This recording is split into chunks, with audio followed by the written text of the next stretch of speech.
सहनाववतु सहनाववतु सहनौ भुनक्तु सहनौ भुनक्तु सह वीर्यं करवावहै तेजस्विनावधीतमस्तु मा विद्विषावहै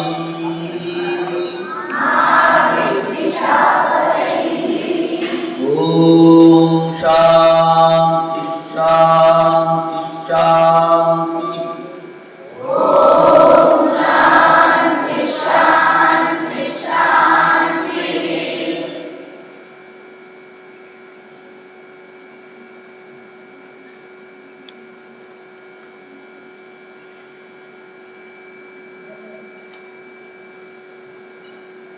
ನಚಿಕೇತನ ಕಥೆ ನಿನ್ನೆ ಅರ್ಧಕ್ಕೆ ನಿಂತಿತ್ತು.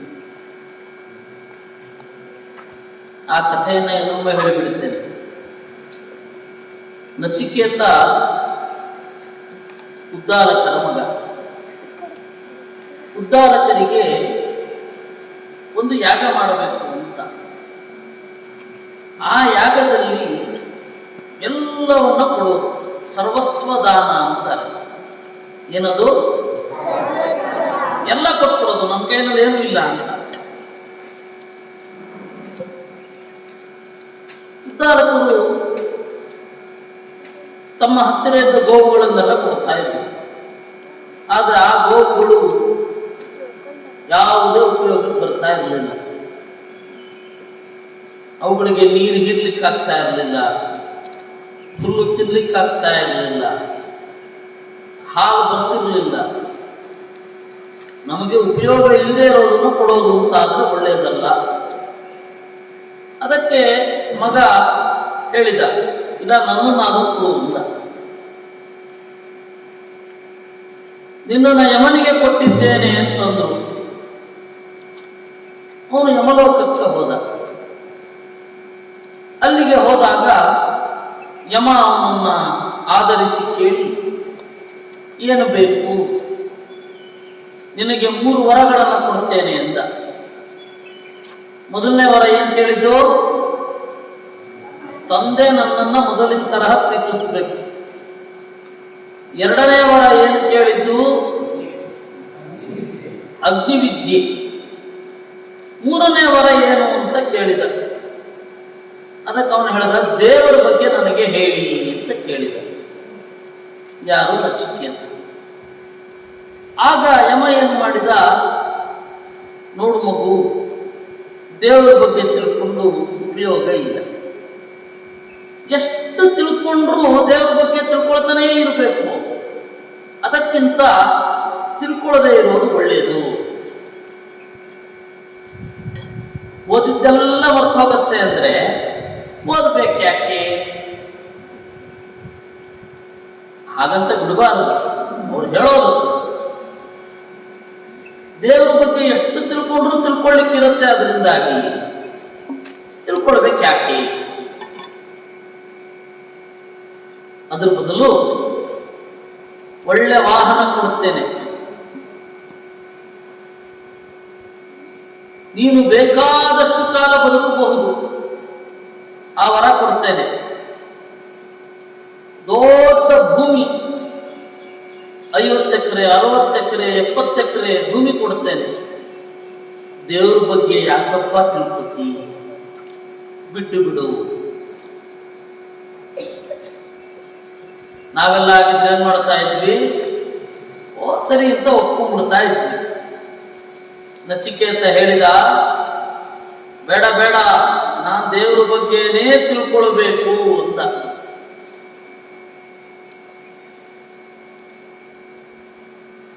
ಬಹಳ ದೊಡ್ಡದನ್ನ ತಿಳ್ಕೊಳ್ಬೇಕಾದ್ರೆ ಈ ಸ್ಥೈರ್ಯ ಬೇಕು, ಧೈರ್ಯ ಬೇಕು.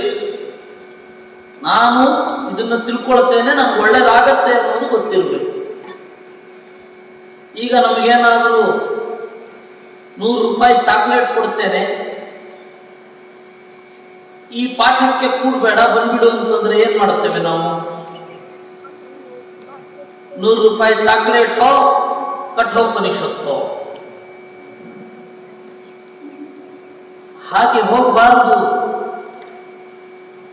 ಅಲ್ವಾ? ಅದಕ್ಕೆ ಏನ್ ಮಾಡಬೇಕು? ಯಾವುದು ಒಳ್ಳೆಯದು ಅನ್ನುವ ಧೈರ್ಯ ಬೆಳೆಸ್ಕೊಳ್ಬೇಕು. ನಚಿಕೇತ ಅದನ್ನು ಹೇಳಿದ. ಕೆಲವೊಂದೆಲ್ಲ ಮೊದಲು ಚೆನ್ನಾಗಿ ಕಾಣುತ್ತೆ, ಕಡೆಯಲ್ಲಿ ಕಷ್ಟ ಕೊಡುತ್ತೆ. ಕೆಲವೊಂದೆಲ್ಲ ಮೊದಲು ಚೆನ್ನಾಗಿರೋಲ್ಲ, ಕಡೆಯಲ್ಲಿ ಸುಖ ಸಿಗತ್ತೆ. ಬೆಳಗ್ಗೆ ಬೇಗ ಎದ್ದು ವ್ಯಾಯಾಮ ಮಾಡೋದು, ಬೆಳಗ್ಗೆ ಬೇಗ ಎದ್ದು ದೇವರನ್ನು ನೆನಪಿಸಿಕೊಂಡು ಓದೋದು, ಇವುಗಳೆಲ್ಲ ಈಗ ನಿಮಗೆ ಕಷ್ಟ ಅನ್ಸುತ್ತೆ, ಆದರೆ ಕಡೆಗೆ ಅದು ಹಿತ. ನೀವು ದೊಡ್ಡ ಸ್ಥಾನಕ್ಕೆ ಹೋದಾಗ ನೀವು ನೆನಪಿಸ್ಕೊತೀನಿ. ಈಗ ಸುಲಭ, ಇಷ್ಟ, 5 ಗಂಟೆಗೆ ಏಳದೆ ಹಾಗೇ ಮುಸುಕು ಹಾಕೊಂಡು ಮಲಗೋದು ಬಹಳ ಚೆನ್ನಾಗಿರುತ್ತೆ. ಆದರೆ ಮುಂದೆ ಅದು ಕಷ್ಟ ಆಗುತ್ತೆ. ನಚಿಕೇತನಿಗೆ ಅದು ಗೊತ್ತಿತ್ತು, ಚಿಕ್ಕವನಿರ್ಬೇಕಾದ್ರೇನೆ ಹೇಳಿದ.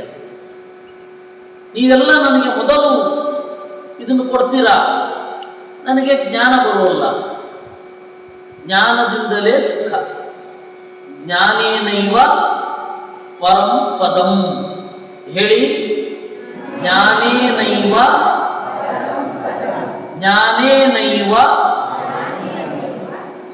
ಪರಂ ಪದಂ. ಜ್ಞಾನದಿಂದಲೇ ಎತ್ತರದ ಸ್ಥಾನ. ಆದ್ದರಿಂದ ನನಗೆ ಅದನ್ನೇ ಕೊಡಿ ಅಂತ ಯಮನಿಗೆ ಭಾರೀ ಖುಷಿಯಾಯಿತು. ಯಮ ಏನು ಮಾಡಿದ? ಅವನನ್ನ ಹೇಳಿದ, ನಿನ್ನಂತಹ ವಿದ್ಯಾರ್ಥಿ ಬೇಕು. ವಿದ್ಯಾರ್ಥಿ ಇದ್ರೆ ನಿನ್ನಂತವನಿರ್ಬೇಕು. ಯಾಕೆ ಅಂದ್ರೆ ಬಹಳ ಜನ 2 ಗೊಂದಲಕ್ಕೆ ಒಳಗಾಗ್ತಾರೆ.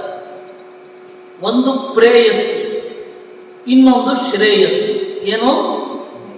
ಪ್ರೇಯಸ್ಸು ಮತ್ತೆ 2 ನಮ್ಮನ್ನು ಎಳಿತಾ ಇರುತ್ತೆ. ದೂರಮೇತೆ ವಿಪರೀತೆ ವಿಶೂಚಿ. 2 ಪ್ರೇಯಸ್ಸು ಮತ್ತೆ ಶ್ರೇಯಸ್ಸು. ಪ್ರೇಯಸ್ಸು ಅಂದ್ರೆ ಏನ್ ಗೊತ್ತಾ? ಈ ಲೋಕದಲ್ಲಿ ಇರುವ ಸುಖ. ನಾವೇನು ನೋಡ್ತೇವಲ್ಲ, ಒಳ್ಳೆ ರೂಪ, ಒಳ್ಳೆ ರಸ, ಒಳ್ಳೆ ನಮಗೆ ಇಷ್ಟವಾದ ಹಾಡುಗಳನ್ನು ಕೇಳೋದು, ಇವುಗಳೆಲ್ಲ ಪ್ರೇಯಸ್. ಶ್ರೇಯಸ್ ಅಂದ್ರೆ ಇದರಿಂದ ಆಚೆ ಹೋಗಿ ಒಳ್ಳೆ ಸುಖವನ್ನ ಅನುಭವಿಸುವುದು ಶ್ರೇಯಸ್ಸು. ಈ ಲೋಕದಲ್ಲಿ ಇರುವ ಸುಖ ಪ್ರೇಯಸ್ಸು, ಆ ಲೋಕದಲ್ಲಿ ಇರುವ ಸುಖ ಶ್ರೇಯಸ್ಸು. ನಮಗೆ ಅಲ್ಲಿಗೆ ಹೋಗಬೇಕಾದ್ರೆ ಇದು ಸಿಗತ್ತೆ. ಈಗ ತೋಟ ಇದೆ, ತೋಟದಲ್ಲಿ ಅಥವಾ ಹೊಲದಲ್ಲಿ ಬೆಳೆ ಹಾಕ್ತೇವೆ, ಭತ್ತವನ್ನೋ ಏನನ್ನೋ ಹಾಕ್ತೇವೆ. ಭತ್ತದ ಜೊತೆಗೆ ಹುಲ್ಲು ಬರುತ್ತೆ, ಹೌದಾ?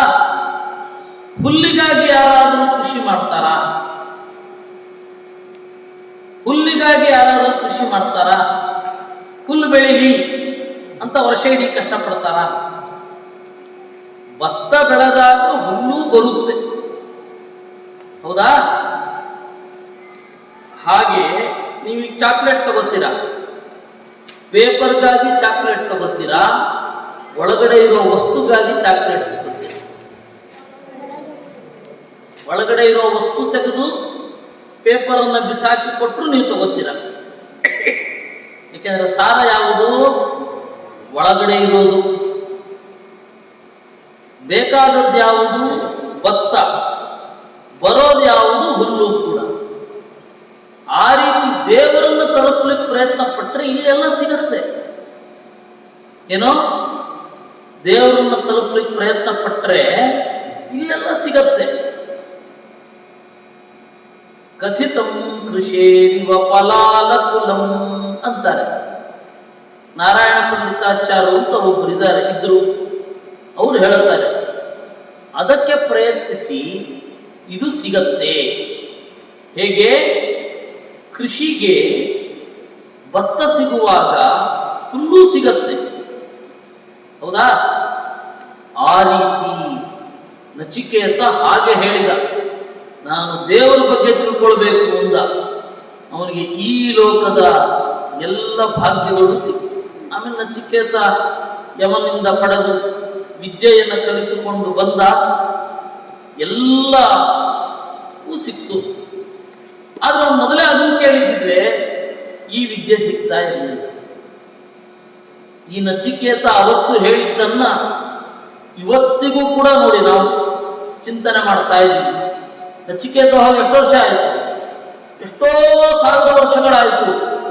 ಇವತ್ತು ನೆನಪಲ್ಲಿ ಇಟ್ಕೊಂಡಿದ್ದೇವೆ. ಯಾಕೆ? ದೇವರ ಬಗ್ಗೆ ತಿಳ್ಕೊಳ್ಬೇಕು ಅಂತ ಹೊರಟ ಅದಕ್ಕೆ. ಅದರಿಂದಾಗಿ ಒಬ್ಬ ವಿದ್ಯಾರ್ಥಿ ಹೇಗಿರ್ಬೇಕು? ನಚಿಕೇತನ ತರಹ ಇರಬೇಕು.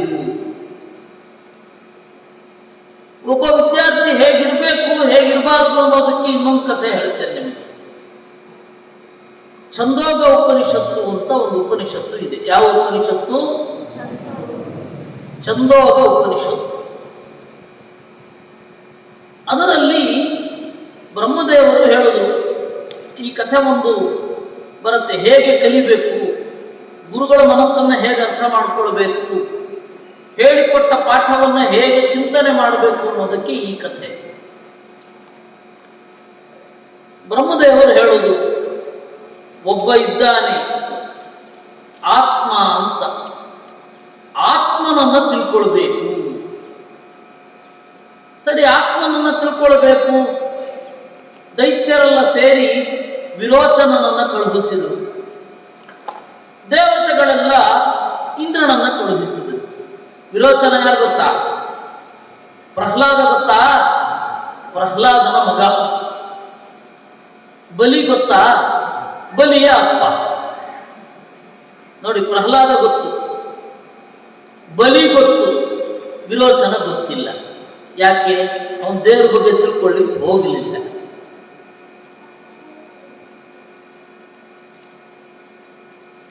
ಈ ವಿರೋಚನ ಇದ್ದಾನಲ್ಲ, ಅವನು ಮತ್ತೆ ಇಂದ್ರ ಇಬ್ರು ಕೂಡ ಬ್ರಹ್ಮದೇವರ ಹತ್ತಿರ ಹೋಗು. ಅವಾಗೆಲ್ಲ ಹೋಗಬೇಕು, ಗುರುಗಳ ಹತ್ರ ಪಾಠಕ್ಕೆ ಹೋಗಬೇಕು ಅಂದ್ರೆ ಸಮಿತಿ ತಗೊಂಡು ಹೋಗಬೇಕಿತ್ತು. ಯಾಕೆಂದ್ರೆ ಅವಾಗ ಬ್ರಹ್ಮಜ್ಞಾನ ಅನ್ನೋದು ಇವತ್ತಿನ ತರಹ ಸ್ಕೂಲ್ನಲ್ಲಿ ಹೇಳ್ಕೊಡೋದಲ್ವಲ್ಲ. ಅವನಿಗೆ ಕಲಿಬೇಕು ಅಂತ ಅನ್ನಿಸ್ಬೇಕು. ಯಾರಿಗೆ? ಕಲಿಯುವವನಿಗೆ ಕಲಿಬೇಕು ಅಂತ ಅನ್ನಿಸ್ಬೇಕು. ಅದಕ್ಕೆ ಅವನೇನು ಮಾಡಿದ, ಅವಾಗೆಲ್ಲ ಸಮಿತನ್ನು ತಗೊಂಡು ಹೋಗಿ ಗುರುಗಳ ಮುಂದೆ ಇಟ್ಟು ನಮಸ್ಕಾರ ಮಾಡಿ ನಮಗೆ ಹೇಳಿ ಅಂತ ಹೇಳಬೇಕು. ಸರಿ, ಈಚೆ ಕಡೆಯಿಂದ ಇಂದ್ರ, ಈಚೆ ಕಡೆಯಿಂದ ವಿರೋಚನ, ಇಬ್ರು 32 ವರ್ಷಗಳ ಕಾಲ ಅರ್ಹತೆಯನ್ನು ಪಡೆದರು. ಎಷ್ಟು? 32 ವರ್ಷಗಳ ಕಾಲ. ಬೆಳಗ್ಗೆ ಬೇಗ ಏಳೋದು, ಅಗ್ನಿಹೋತ್ರ ಮಾಡೋದು, ಜಪ ಮಾಡೋದು, ಮಧ್ಯಾಹ್ನ ಅಗ್ನಿ ಕಾರ್ಯ ಮಾಡೋದು, ಸಾಯಂಕಾಲ ಅಗ್ನಿ ಕಾರ್ಯ ಮಾಡೋದು, ಬೆಳಗ್ಗೆ ಮತ್ತು ಸಾಯಂಕಾಲ ಅಗ್ನಿ ಕಾರ್ಯ ಮಾಡ್ತಾ ಉಳಿದ ಸಂದರ್ಭದಲ್ಲಿ ಜಪ ಮಾಡೋದು. ಹೀಗೆ 32 ವರ್ಷ ಮಾಡಿದ್ದಾರೆ, ಒಂದೆರಡು ದಿವಸ ಅಲ್ಲ. ಬ್ರಹ್ಮದೇವರ ಹತ್ರ ಹೋದರು. ಬ್ರಹ್ಮದೇವರು ಒಂದೇ ಮಾತು ಹೇಳಿದರು, ಯೋಸೌ ದಕ್ಷಿಣಾಕ್ಷನ್ ಪುರುಷಃ ಏಷ ಆತ್ಮ ಅಂತ. ನಿಮ್ಮ ಬಲಗಣ್ಣಿನಲ್ಲಿ ಯಾರು ಇದ್ದು ಕಾಣಿಸುತ್ತಾನಲ್ಲ, ಏಷ ಆತ್ಮ, ಅವನನ್ನೇ ಆತ್ಮ, ದೇವರು ಅಂತ ಕರೀತಾರೆ. ಆತ್ಮ ಅಂದ್ರೆ ಏನು ಗೊತ್ತಾ? ಸ್ವಾಮಿ ಅಂತ ಒಂದರ್ಥ. ಆತ್ಮ ಅಂದ್ರೆ ಏನು ಗೊತ್ತಾ? ಅಂತರ್ಯಾಮಿ ಅಂತ ಎರಡರ್ಥ. ನಮ್ಮ ಹೃದಯದ ಒಳಗಡೆ ಯಾರಿದ್ದಾನೆ ಅವನು ಆತ್ಮ. ಯಾರು ಕಣ್ಣಿನ ಮೂಲಕ ಎಲ್ಲರನ್ನ ಕಾಣುವಂತೆ ಮಾಡ್ತಾನಲ್ಲ ಅವನು ಆತ್ಮ. ಸರಿ, ಮೊದಲು ಅವರಿಬ್ರು ಹೋದು ಪ್ರಾಕ್ಟಿಕಲ್ ಆಗಿ ನೋಡ್ಬೇಕಲ್ಲ. ಕನ್ನಡಿಯಲ್ಲಿ ನೋಡಿಕೊಂಡು ತಮ್ಮ ಬಿಂಬವನ್ನೇ ನೋಡ್ತಾ ಇದ್ರು. ಈಗ ನೋಡುವವರು ಯಾರು? ವಿರೋಚನ ಒಂದು ಕನ್ನಡಿಯಲ್ಲಿ ನೋಡ್ತಾ ಇದ್ದಾನೆ, ಇಂದ್ರ ಒಂದು ಕನ್ನಡಿಯಲ್ಲಿ ನೋಡ್ತಾ ಇದ್ದಾನೆ. ನೋಡುದು ಏನು ಅರ್ಥ ಆಗಲಿಲ್ಲ. ಬ್ರಹ್ಮದೇವರ ಹತ್ರ ಹೋದರು. ಬ್ರಹ್ಮದೇವರ ಹತ್ರ ಹೋದಾಗ ಕೇಳಿದ್ರು, ಏನು ಆತ್ಮ ಅಂತ ಹೇಳ್ತಾ ಇದ್ದೀರಾ? ಯೋಸೌ ದಕ್ಷಿಣಾಕ್ಷನ್ ಪುರುಷಃ ಏಷತೆ ಆತ್ಮ ಅಂದ್ರಿ. ಬಲಗಣ್ಣಿನಲ್ಲಿ ಯಾರು ಕಾಣುವಂತೆ ಮಾಡ್ತಾನೋ ಅವನ್ನ ಆತ್ಮ ಅಂದ್ರಿ. ಬಲಗಣ್ಣಿನಲ್ಲಿ ಯಾರು ಕಾಣ್ತಾ ಇಲ್ಲ. ಅದಕ್ಕೆ ಬ್ರಹ್ಮದೇವರು ಹೇಳಿದ್ರು, ಇನ್ನೊಂದು 32 ವರ್ಷಗಳ ಕಾಲ ವಾಸ ಮಾಡಿ. 32 ವರ್ಷಗಳ ಕಾಲ ವಾಸ ಮಾಡುದು ಎಷ್ಟಾಯಿತು? 64 ವರ್ಷ ಆಯಿತು. 32 64 ವರ್ಷಗಳ ಕಾಲ ವಾಸ ಮಾಡಿ ಹೋಗಿ ಕೇಳುದು. ಅದಕ್ಕೆ ಅವ್ರು ಹೇಳಿದ್ರು, ನೋಡಿ, ಒಂದು ದೊಡ್ಡ ನೀರಿನ ಪಾತ್ರೆ, ಅಗಲವಾದ ನೀರಿನ ಪಾತ್ರೆ, ತಿಳಿಯಾದ ನೀರನ್ನು ಹಾಕಿ ನೋಡ್ಕೊಳ್ಳಿ, ಯಾರು ಕಾಣಿಸ್ತಾನೋ ಅವನೇ ಆತ್ಮ. ಹೋದ್ರು, ದೊಡ್ಡ ಪಾತ್ರೆ ತಗೊಂಡ್ರು, ತಿಳಿಯಾದ ನೀರನ್ನು ಹಾಕಿದ್ರು. ಒಂದು ಸ್ವಲ್ಪ ಹೊತ್ತು ಬಿಟ್ಟರು, ನೀರಿನ ಅಲುಗಾಟ ನಿಂತಿತ್ತು. ನೀರು ಅಲೆಯಲ್ಲಿ ಏನು ಕಾಣೋಲ್ಲ. ಸಮುದ್ರದಲ್ಲಿ ನಿಮ್ಮ ಮುಖ ಕಾಣುತ್ತಾ? ಬಾವಿ ಇದೆ, ಒಬ್ಬ ಹಾರಿದ್ರೆ ಆ ಹಾರಿದ್ರಲ್ಲಿ ಮುಖ ನೋಡ್ಕೊಳ್ಳಿಕ್ಕಾಗತ್ತಾ? ತಿಳಿಯಾಗಿ ಇರಬೇಕು ನೀರು, ಆಗ ಕಾಣುತ್ತೆ. ನೋಡಿದ್ರು, ಮತ್ತೆ ಬ್ರಹ್ಮದೇವರ ಹತ್ರ ಹೋದ್ರು. ಈ ಸರ್ತಿನೂ ಅರ್ಥ ಆಗಲಿಲ್ಲ.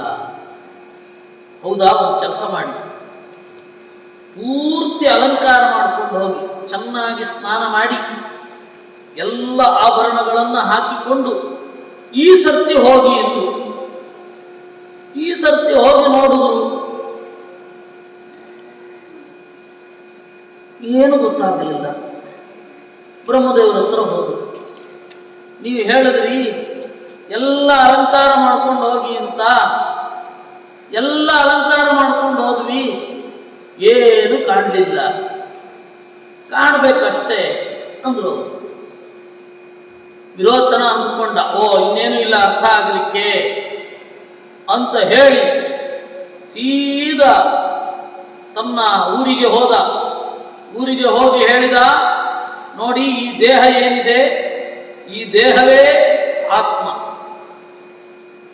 ಈ ದೇಹ ಏನಿದೆ, ಈ ದೇಹದ ಒಳಗಡೆ ಇರುವವನೇ ಪರಮಾತ್ಮ ಅಂತಂದು ಬಿಟ್ಟ. ಅವತ್ತಿನಿಂದ ಅವರೇನು ಮಾಡಿದ್ರು,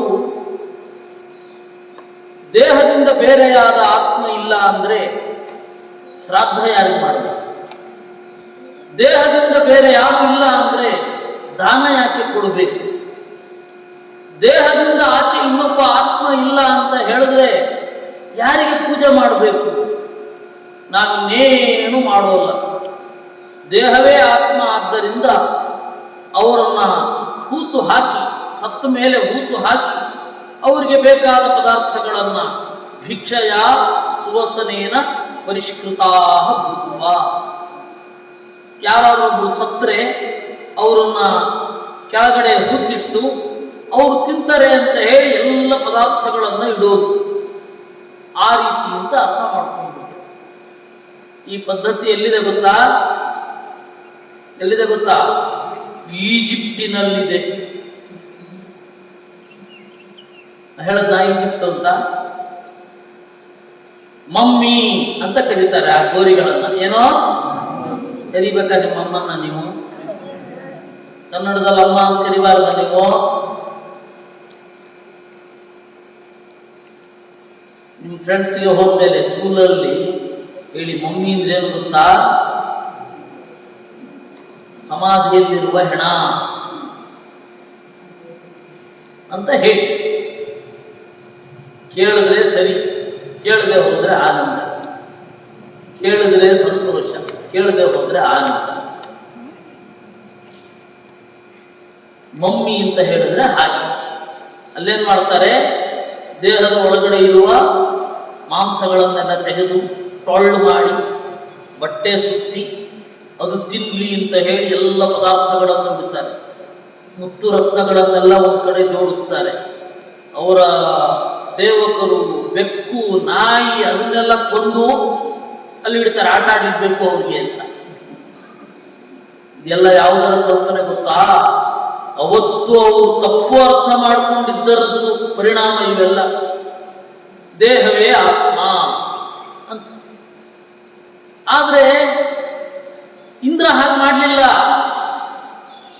ಮತ್ತೆ ಹೋದ ಇಂದ್ರ ಹೋದಾಗ ಅವರು ಬ್ರಹ್ಮದೇವರು ಹೇಳಿದ್ರು, ಯಾಕಪ್ಪ ಯಾಕೆ ಬಂದೆ? ನೋಡಿ, ನೀವು ಹೇಳಿದ ಕೂಡಲೇ ಹೋಗುವ ಅಂತ ಅನ್ನಿಸಿತು, ಹೋದೆ. ಆದರೆ ಈ ದೇಹವೇ ಆತ್ಮ ಆದರೆ ಎಷ್ಟು ಸಮಸ್ಯೆ ಗೊತ್ತಾ? ನಾವು ಎಲ್ಲ ಅಲಂಕಾರ ಮಾಡಿಕೊಂಡು ಕನ್ನಡಿ ಒಳಗಡೆ ನೋಡಿದರೆ ನಮ್ಮ ಥರನೇ ಅಲ್ಲಿ ಕಾಣುತ್ತೆ. ನಮಗಿಲ್ಲೇನಾದ್ರೂ ಗಾಯ ಆದರೆ ಅಲ್ಲಿಯೂ ಗಾಯ ಇರುತ್ತೆ. ಇಲ್ಲಿ ಏನಾದ್ರೂ ರೋಗ ಬಂದ್ರೆ ಆ ಬಿಂಬಕ್ಕೂ ರೋಗ ಬಂದ ಹಾಗಿರುತ್ತೆ. ನಮ್ಮ ಸಮಸ್ಯೆ ಪರಿಹಾರಕ್ಕಾಗಿ ನಾವು ಅದನ್ನ ಉಪಾಸನೆ ಮಾಡಬೇಕು. ದೇವರಿಗೆ ಸಮಸ್ಯೆ ಇದ್ರೆ ನಾವು ಹೆಂಗೆ ಉಪಾಸನೆ ಮಾಡೋದು? ನನ್ನನ್ನು ಗಟ್ಟಿಯಾಗಿ ಕುರ್ಚಿಯಲ್ಲಿ ಕಟ್ಟಿ ಹಾಕ್ತೀರ ನೀವು, ಪಕ್ಕದಲ್ಲಿ ಇನ್ನೊಬ್ರು ಇರ್ತಾರೆ ಅವ್ರನ್ನೂ ಕಟ್ಟಿ ಹಾಕ್ತೀರಾ, ನನ್ ಬಿಡಿಸ್ಲಿಕ್ಕಾಗತ್ತಾ? ಅದೇ ರೀತಿ ಅಲ್ವಾ ಇದು? ಅದಕ್ಕೆ ನನಗೆ ಭಯ ಆಯಿತು. ಅಜ್ಞಾನದಿಂದ ನಾನು ಹೆದರಿದೆ, ಅದಕ್ಕೆ ನಾನು ಬಂದೆ, ಮತ್ತೆ ತಿಳ್ಕೊಳ್ಬೇಕು. ನೋಡಿ, ಇದರಿಂದ ಏನು ಗೊತ್ತಾ ಪಾಠ ಕಲಿಬೇಕಾದ್ದು? ಒಳ್ಳೆ ಸಹಪಾಠಿ ಜೊತೆ ಕಲಿತದ್ದನ್ನು ವಿನಿಮಯ ಮಾಡಿಕೊಳ್ಬೇಕು. ಪ್ರಶ್ನೆ ಬರುತ್ತೆ. ಫ್ರೆಂಡ್ಸು ಅಂತ ಹೇಳಿದ್ರೆ ನಮ್ಮ ಜ್ಞಾನಕ್ಕೆ ಉಪಯೋಗನೂ ಆಗಬೇಕು, ಆಮೇಲೆ ಸಮಾಜಕ್ಕೆ ಉಪಯೋಗ ಆಮೇಲೆ ಆಗಲಿ, ಮೊದಲು ನಮ್ಮ ಜ್ಞಾನಕ್ಕೆ ಉಪಯೋಗ ಆಗಬೇಕು. ಸಹಪಾಠಿ ಅಂತ ಹೇಳಿದ್ರೆ ನಮಗೆ ಪ್ರಶ್ನೆಗಳನ್ನ ಅವ್ರ ಕಡೆಯಿಂದ ಹಾಕಬೇಕು. ಎಲ್ಲ ತಂದೆ ತಾಯಿಗಳಿಂದ, ಎಲ್ಲ ಗುರುಗಳಿಂದ ಕಲೀಲಿಕ್ಕಾಗಲ್ಲ, ಕ್ಲಾಸ್ಮೇಟ್ಸ್ ಇಂದ ಕೂಡ ಕಲಿಬೇಕಿರುತ್ತೆ. ಒಂದು ವಿದ್ಯೆ ಪೂರ್ಣ ಆಗೋದು ಹಾಗೆ. ಅದರಿಂದ ಕ್ಲಾಸ್ಮೇಟ್ಸ್ ಜೊತೆಗೆ ಒಳ್ಳೆ ಸಂಬಂಧ ಇಟ್ಕೊಳ್ಬೇಕು. ಅವ್ರು ಒಳ್ಳೆಯವರಾಗಿದ್ದರೆ ಆಗಲೇ ನಿಮ್ಗೆ ಬಂತಲ್ಲ, ರೋಹಿತ್ ಅಣ್ಣ ಹೇಳಿದ್ರಲ್ಲ, ಒಳ್ಳೆಯದಾಗಿದ್ದರೆ, ಅವರಿಗೆ ಜ್ಞಾನ ಇತ್ತು ಅಂದ್ರೆ, ನಿಮಗನ್ನಿಸಿದರೆ ನೀವು ಹೋಗಿ ಗೆಳೆತನ ಮಾಡಬೇಕು. ಅವನು ಮಾಡಲೇ ಇಲ್ಲ ಅದನ್ನ. ಇವನು ಮತ್ತೆ ಪ್ರಶ್ನೆ ಬಂತು. ಗುರುಗಳು ಹೇಳಿದ್ದನ್ನ ಮತ್ತೆ ಮತ್ತೆ ಮನನ ಮಾಡಿದಾಗ ಏನು ಪ್ರಶ್ನೆ ಬರುತ್ತಲ್ಲ, ಆ ಪ್ರಶ್ನೆಯನ್ನ ಪರಿಹಾರ ಮಾಡಿಕೊಳ್ಳಿಕ್ಕೆ ಮತ್ತೆ ಗುರುಗಳ ಹತ್ರ ಹೋಗಬೇಕು. ಒಂದ್ಸರ್ತಿ ಹೋದ ಕೂಡಲೇ ಗೊತ್ತಾಗೋದಿಲ್ಲ. ಅದರಿಂದಾಗಿ ಅವನೇನು ಮಾಡಿದ, ಮತ್ತೆ ಹೋದ. ಅವ್ರು ಹೇಳಿದ್ರು, ಇನ್ನೊಂದು ಸ್ವಲ್ಪ ವರ್ಷ ಕಾಲ ಬ್ರಹ್ಮಚರ್ಯದಲ್ಲಿರೋ, ಆಮೇಲೆ ಹೇಳ್ತೇನೆ ಅಂದ್ರು. ಎರಡನೇ ಬಾರಿ ಹೋದ. ಏಷ ಸ್ವಪ್ನೇ ಮಹೀಯಮಾನಶ್ಚರತಿ ಏಷ ಆತ್ಮ ಅಂದ್ರು. ನೋಡಪ್ಪ, ಎಚ್ಚರದಲ್ಲಿ ಇರೋದನ್ನು ಬಿಟ್ಬಿಡೀಗ, ಕನಸಿಗೆ ಹೋಗು. ಮಲ್ಕೊಂಡಿರ್ತೀಯ, ಕನಸಿನಲ್ಲಿ ಯಾರೋ ಒಬ್ಬ ಇದ್ದಾನೆ, ಅವನೇ ಆತ್ಮ.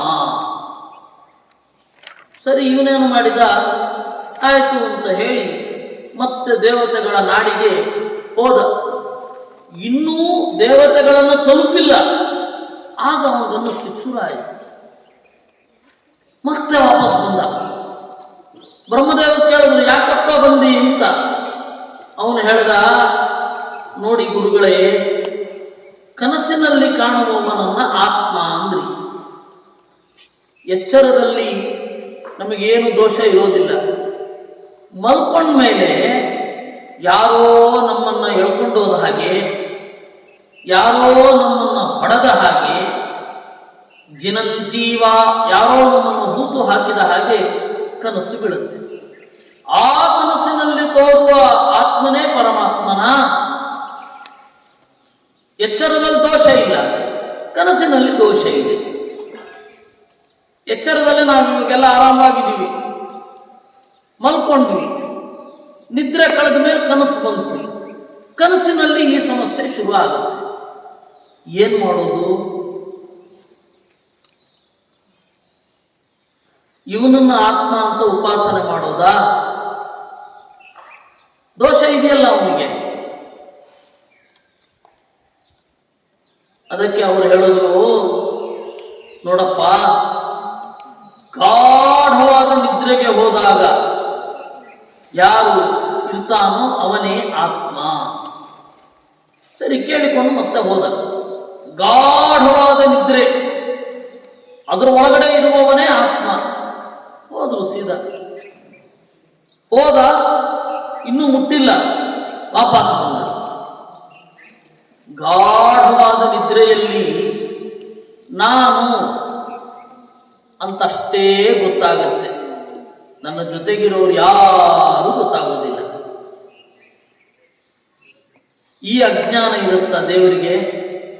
ಹೆಂಗ ಆತ್ಮ ಅಂತ ಅಂದುಕೊಳ್ಳೋದು ಅಂದ. ಆಗ ಬ್ರಹ್ಮದೇವರು ಹೇಳಿದ್ರು, ವಸಾಪರಾಣಿ ಪಂಚವರ್ಷಾಣಿ. ಆಯ್ತು, ಇನ್ನೊಂದು 5 ವರ್ಷಗಳ ಕಾಲ ವಾಸ ಮಾಡು, 5 ವರ್ಷಗಳ ಕಾಲ ನಾನು ಹೇಳ್ತೇನೆ ಅಂದ್ರು. ಅಲ್ಲಿಗೆ ಇದೆಲ್ಲ ಸೇರಿ 105 ವರ್ಷಗಳಾಗಿತ್ತು. ಎಷ್ಟು ವರ್ಷ? 105 ವರ್ಷ. ತತ್ವಜ್ಞಾನ ಅನ್ನೋದು ಬಹಳ ದುರ್ಲಭ, ಜನ್ಮ ಜನ್ಮಾಂತರಗಳಲ್ಲಿ ಅದು ಬರೋದು. ಹೇಳ್ತಾರಲ್ಲ, ಬಹೂನಾಂ ಜನ್ಮನಾಂ ಅಂತೆ ಜ್ಞಾನವಾನ್ ಮಾಂ ಪ್ರಪದ್ಯತೆ ಅಂತ. ಬಹಳ ಜನ್ಮಗಳ ಕಡೆಗೆ ಜ್ಞಾನ ಬರುತ್ತೆ. ದೇವರನ್ನು ತಿಳ್ಕೊಳ್ಳಿಕ್ಕೆ ಪ್ರಯತ್ನ ಪಡ್ತಾ ಇರೋದು, ನಮ್ಮ ಕೈಯಲ್ಲಿ ಎಷ್ಟಾಗತ್ತೋ ಅಷ್ಟು ತಿಳ್ಕೊಳ್ಳೋದು. ಆಮೇಲೆ ಅವನು ಒಳ್ಳೆ ಜಾಗ ಕೊಡ್ತಾನೆ, ಮತ್ತೆ ಮೊದಲಿಂದ ಶುರು ಆಗುತ್ತೆ. 1ನೇ ಕ್ಲಾಸಿನಿಂದ ಮತ್ತೆ ಕಲಿಯೋದು, ದೇವರನ್ನ ತಿಳಿದುಕೊಂಡು ಮತ್ತೆ ಮುಂದೆ ಹೋಗೋದು. ಹೀಗೆ ಅವ್ರಿಗೆ ದೇವತೆಗಳು 105 ವರ್ಷ ಆಯಿತು. ಈ ಸರ್ತಿ ಬಂದು ನಮಸ್ಕಾರ ಮಾಡಿ ಕೇಳಿದ, ಕ ಏಷ ಆತ್ಮ, ಯಾರು ಆತ್ಮ ಅಂದ್ರೆ? ಅದಕ್ಕೆ ಅವ್ರು ಹೇಳಿದ್ರು, ನೋಡು, ನಾನು ಮೊದಲು ನಿನಗೆ ಏನು ಹೇಳಿದ್ದು, ನಿನಗೆ ಎಚ್ಚರವನ್ನ ಯಾರು ಕೊಡ್ತಾನೋ ಅವನು ಆತ್ಮ, ದೇವರು ಅಂತ. ನಮಗೆ ಎಚ್ಚರವನ್ನ ನಾವು ಕೊಟ್ಕೊಳ್ಳೋದಿಲ್ಲ. ಮಲಗಿರ್ತೀವಿ, ಧಪ್ಪಂತ ಸೌಂಡ್ ಆಗುತ್ತೆ, ಹೇಳ್ತೇವೆ. ಎಚ್ಚರ ನಾವು ಮಾಡಿದ್ದ? ಮತ್ತೆ ಯಾರು ಮಾಡಿಸಿದ್ದು ಎಚ್ಚರವನ್ನ? ಅವನು ಯಾರೋ ಒಬ್ಬ ಇದ್ದಾನೆ, ಅವನೇ ದೇವರು. 4:15 ಹೇಳಬೇಕು, 4 ಗಂಟೆಗೆ ಎಚ್ಚರ ಆಗುತ್ತೆ ನಿಮಗೆ. ನೋಡ್ತೀರ, ಅಲಾರ್ಮ್ ಪೀಸ್ ನೋಡಿ, ಅಯ್ಯೋ 4:15 ಇನ್ನೂ ಅರ್ಧ ಗಂಟೆ ಸಮಯ ಇದೆ ಅಂತ ಮತ್ತೆ ಮಲ್ಕೋತೀರ. ಎಚ್ಚರ ಆದಾಗ 6:30 ಆಗೋಗಿರುತ್ತೆ.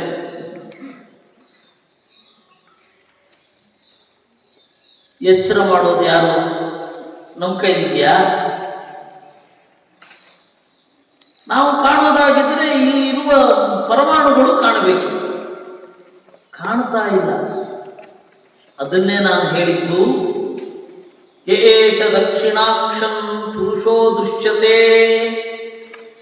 ಯಾರು ಈ ಮೆದುಳನ್ನ ಆಕ್ಟಿವ್ ಮಾಡ್ತಾ ಇರ್ತಾನಲ್ಲ ಅವನು ಆತ್ಮ ಅಂತ. ಆಮೇಲೆ ನೀನು ಬಂದೆ, ನಾನು ಹೇಳಿದೆ ಏಷ ಸ್ವಪ್ನೆ ಮಹೀಯಮಾನಶ್ಚರತಿ. ಕನಸಿನಲ್ಲಿ ಪೂಜೆಗೊಳ್ಳುವವ. ಕನಸನ್ನು ಬೀಳಿಸುವಾಗ ಉಪನಿಷತ್ತಿನಲ್ಲಿ ಹೇಳುತ್ತಾರೆ, ಮಧ್ಯೆ ವಾಮನಮಾಸೀನಂ ವಿಶ್ವೇ ದೇವಾ ಉಪಾಸತೆ ಅಂತ. ಎಲ್ಲ ದೇವತೆಗಳು ಹೃದಯದಲ್ಲಿರುವ ದೇವರನ್ನ ಕುರಿತು ಉಪಾಸನೆ ಮಾಡ್ತಾರೆ. ಅವನು ಇಲ್ಲಿದ್ದಾನೆ ಜೀವನನ್ನ ಇಟ್ಟುಕೊಂಡು. ಅದರಿಂದಾಗಿ ನಾನು ಅಂತ ಹೆಂಗೆ ಹೇಳ್ತೀವಿ ನಾವು? ನಾನು ಅಂತ ಹೇಳೋದು ನಾನು. ಯಾಕೆಂದ್ರೆ ಜೀವ ಇಲ್ಲಿದ್ದಾನೆ, ನಾನು ಅನ್ನಲ್ಲ. ಯಾಕೆ ಅಂದ್ರೆ ಜೀವ ದೇವರ ಜೊತೆಗೆ ಇರೋದು ಈ ಹೃದಯ ಕಮಲದಲ್ಲಿ. ಅದರಿಂದ ಕನಸಿನಲ್ಲಿ ನಾನು ಪೂಜೆಗೊಳ್ಳುವುದಿಲ್ಲ. ಯಾಕೆಂದ್ರೆ ಕನಸಿನಲ್ಲಿ ಯಾರೋ ಹೊಡೆದ ಹಾಗೆ ಗೊತ್ತಾಗತ್ತೆ, ಯಾರೋ ಹೂತು ಹಾಕಿದ ಹಾಗೆ ಆಗುತ್ತೆ, ನನ್ನನ್ನು ಮುಚ್ಚಿದ ಹಾಗೆ ಆಗುತ್ತೆ. ನಾನು ಏನು ಕನಸಿನಲ್ಲಿ ಕಾಣಬೇಕು ಅಂತ ಅನ್ಕೊಂಡಿರ್ತೀನೋ ಅದು ನೋಡ್ಲಿಕ್ಕೆ ಆಗಲ್ಲ. ನಾಳೆ ನನಗೆ ಕನಸು ಬೀಳತ್ತೆ, ಅಲ್ಲಿ ಮುಳ್ಳು ಹಾದಿಯಲ್ಲಿ ನಡೀತೇನೆ ಅಂತ ಇಲ್ಲಿ ಚಪ್ಪಲಿ ಹಾಕೊಳ್ಳಿಕ್ಕಾಗತ್ತ? ಅದರಿಂದ ಕನಸಿನಲ್ಲಿ ಕನಸು ಬೀಳಿಸುವವನು ಯಾರು? ತೈಜಸ ಅಂತ ಕರೀತಾರೆ ಅವನನ್ನ. ಎಚ್ಚರವನ್ನ ಮಾಡುವವ ವಿಶ್ವ, ಕನಸನ್ನ ಕಾಣಿಸುವವ ತೈಜಸ. ಆಮೇಲೆ ಗಾಢವಾದ ನಿದ್ರೆಯಲ್ಲಿ ಯಾರಿರ್ತಾನೋ ಅವನು ಮುಂದೆ. ಗಾಢವಾದ ನಿದ್ರೆಯಲ್ಲಿ ನಮಗೆ ಪ್ರಜ್ಞೆನೇ ಇರಲ್ಲ. ಎದ್ಮೇಲೆ ನಾನು ಅಂತ ಗೊತ್ತಾಗುತ್ತೆ, ಆನಂದ ಅನುಭವಿಸಿದೆ ಅಂತ ಗೊತ್ತಾಗುತ್ತೆ. ಅದರಿಂದ ಗಾಢವಾದ ನಿದ್ರೆ ಇದೆಯಲ್ಲ, ಅಲ್ಲಿ ನನಗೆ ಯಾರು ಗೊತ್ತಿರಲ್ಲ, ಆದರೆ ದೇವರು ಗೊತ್ತಿರುತ್ತೆ. ಹೀಗಾಗಿ ನಮಗೆ ಎಚ್ಚರಗೊಳಿಸುವವ ಯಾರು? ವಿಶ್ವ. ಯಾರು ಎಚ್ಚರಗೊಳಿಸುವವನು? ವಿಶ್ವ. ನಮಗೆ ಕನಸು ಬೀಳಿಸುವವನು ಯಾರು? ತೈಜಸ. ಕನಸು ಬೀಳಿಸುವವನು ಗಾಢವಾದ ನಿದ್ರೆ ಬಂದ್ರೆ ಪ್ರಾಜ್ಞಾ ಅಂತ ಹೇಳ್ತಾರೆ. 3 ಜನ ಗೊತ್ತಾಯ್ತು ನಮಗೆ: ಎಚ್ಚರ, ಕನಸು, ನಿದ್ರೆ. ಎಚ್ಚರಗೊಳಿಸುವವ ಯಾರು? ವಿಶ್ವ. ನಾವೀಗ ಏನು ನೋಡ್ತಾ ಇದ್ದೇವೆ, ಎಲ್ಲ ಹೊರಗಡೆಯ ವಸ್ತುಗಳೆಲ್ಲ ಕಾಣಿಸ್ತಾ ಇದೆ. ಹಾಗೆ ಕಾಣಿಸುವವನನ್ನ ವಿಶ್ವ ಅಂತ ಕರೀತಾರೆ. ಎರಡನೆಯದ್ದು ತೈಜಸ. ಮಲ್ಕೊಂಡಾಗ ಕನಸು ಬೀಳತ್ತಲ್ಲ, ಆ ಕನಸನ್ನ ನಮಗೆ ತೋರಿಸುವವ. ಗಾಢವಾದ ನಿದ್ರೆ, ಏನು ಎಚ್ಚರವೂ ಇರಲ್ಲ, ಕನಸು ಇರಲ್ಲ, ಅದನ್ನು ಗಾಢ ನಿದ್ರೆ ಅಂತ ಕರೀತಾರೆ. ಅದನ್ನು ಕೊಡೋನು ಯಾರು? ಪ್ರಾಜ್ಞ. ವಿಶ್ವ, ತೈಜಸ, ಪ್ರಾಜ್ಞ. ನಿಮಗೆ ನಿದ್ರೆ ಬೇಗ ಬರಬೇಕು ಅಂತಂದ್ರೆ ಪ್ರಾಜ್ಞಾಯ ನಮಃ ಅನ್ಬೇಕು. ಹೇಳಿ, ಪ್ರಾಜ್ಞಾಯ ನಮಃ. ಬೇಗ ಎಚ್ಚರ ಆಗ್ಬೇಕು, ಪರೀಕ್ಷೆಗೆ ಓದ್ಕೊಳ್ಬೇಕು, ಬೇಗ ಎಚ್ಚರ ಆಗ್ಬೇಕು. ಆಗ ವಿಶ್ವಾಯ ನಮಃ ಅನ್ಬೇಕು.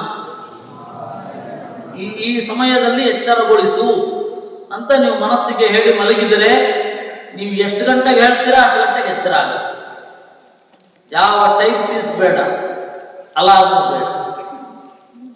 ಇವಾಗ ಅಲಾರ್ಮ್ ಹಾಕೊಳ್ತೇವೆ, ಆಮೇಲೆ ಎದುರುಗಡೆ ಮನೆಯವ್ರು ಬಂದು ಎಬ್ಬಿಸ್ಬೇಕು, ನಿಮ್ಮ ಅಲಾರ್ಮ್ ಹೊಡಿತಾ ಇದೆ ಹೇಳಿ.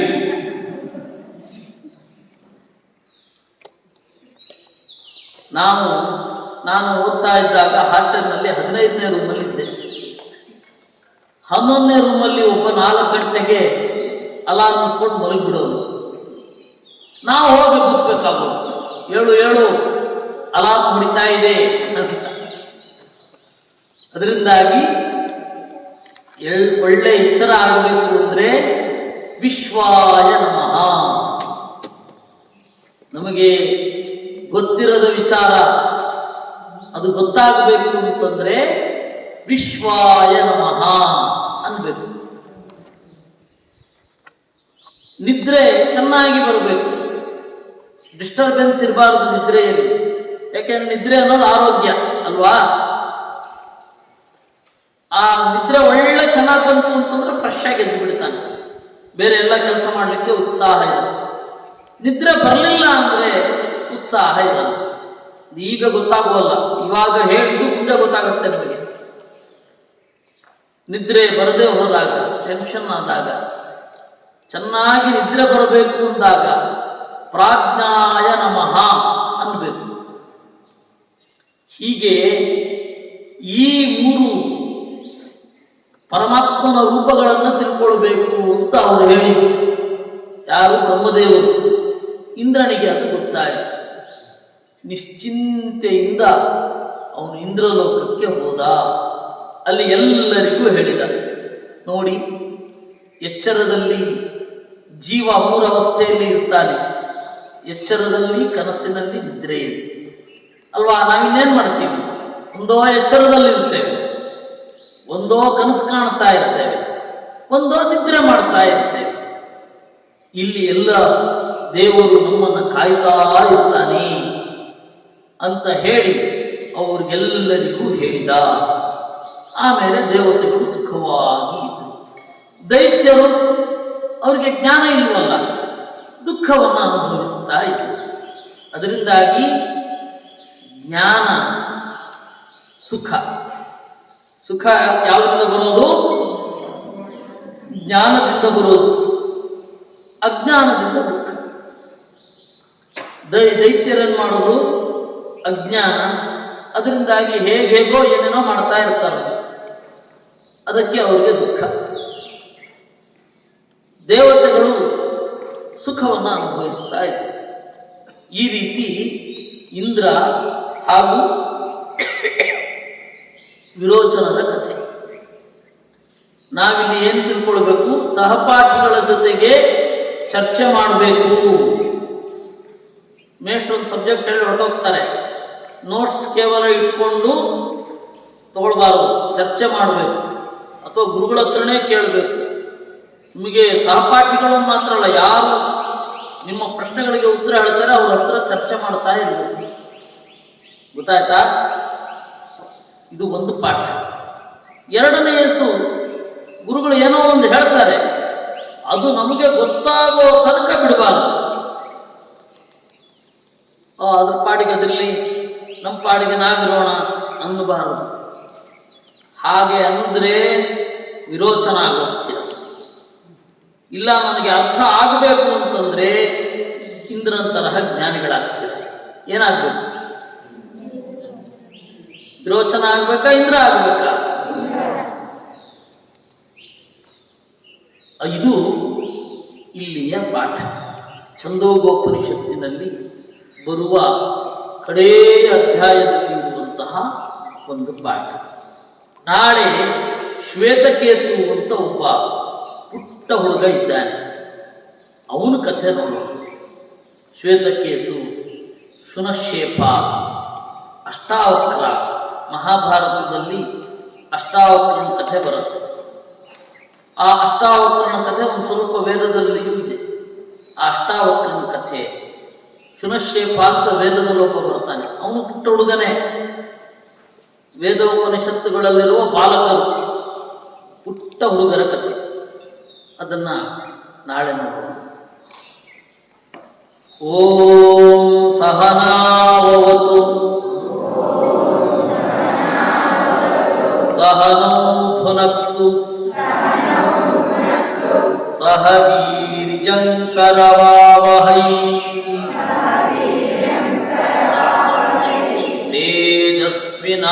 ತೇಜಸ್ವಿನಾವಧೀತಮಸ್ತು ಮಾ ವಿದ್ವಿಷಾವಹೈ.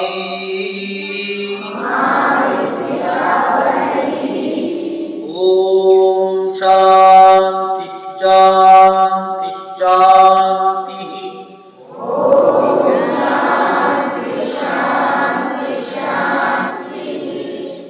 ಹರಿ ಓಂ.